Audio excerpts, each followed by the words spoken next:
Hey everybody, I'm in New York City. I'm in Washington Square Park right now.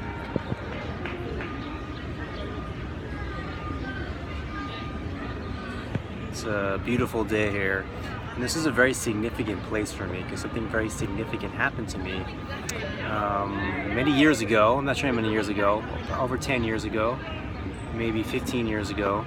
I was sitting in this park and I saw what appeared to be a homeless man, and he had long white dreadlocks and a long white beard and was wearing nothing but a loincloth over the genital region and was naked, fully naked beyond that. Very dark skin, and I thought he was just some crazy guy in the park, you know? And then he started talking, and he was very eloquent in his speech and very intelligent in his speech.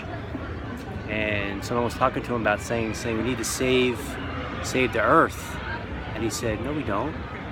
We don't need to save the earth. The earth is going to be fine. The earth is going to be here for millions and millions of years.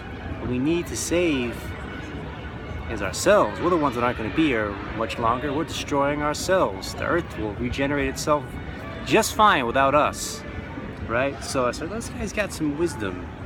So young man I started to draw closer to him, and there was a crowd that was drawing closer to him, circling him.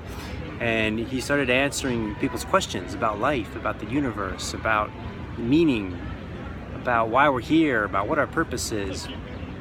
And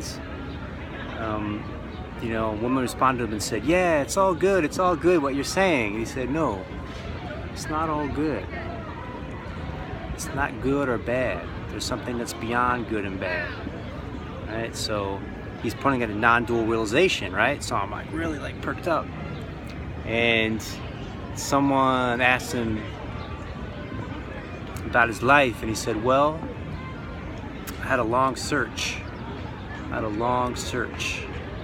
for many years. And then after many years of that search, there's a point where you reach the end of that search and you find the answer you've been looking for all those years. So I was on that search at that time, and I was looking for the answer, you know? So I was giving everything I had to it, like all of my heart, all of my mind, all of myself, physically, mentally, emotionally, spiritually, to find that answer. And he says, and then you find the answer. And then you find the answer, right? So we're like, well, what's the answer? And we're all like, just, you know, 10 of us gathered around him in a circle. And he says, the answer is, it all is. It all is. And there was a profound shift in my consciousness at that time, that an opening.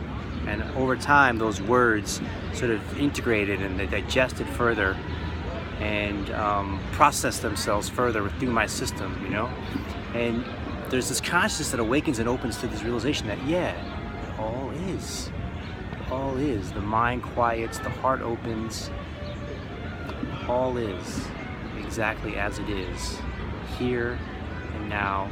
And why not love what is here and now around me, in the experiential sensory perception, in the mind, in the emotional range, in the physical body, in the heart. Love what is, love what's here. It all is. It all is. So yeah. Thank you, my friend. His name was Elijah. Thank you, Elijah, for changing my life in this park, Washington Square Park in New York City, all those years ago. And by the way, then he said he'd always had a big hearty laugh, and then he said he had to leave, and he just like disappeared. Boom, he was like gone, like almost like he'd like popped into existence and popped out, just disappeared. So thank you, Elijah. Thank you. Thank you. Thank you for being here, and thank you for helping me along my journey.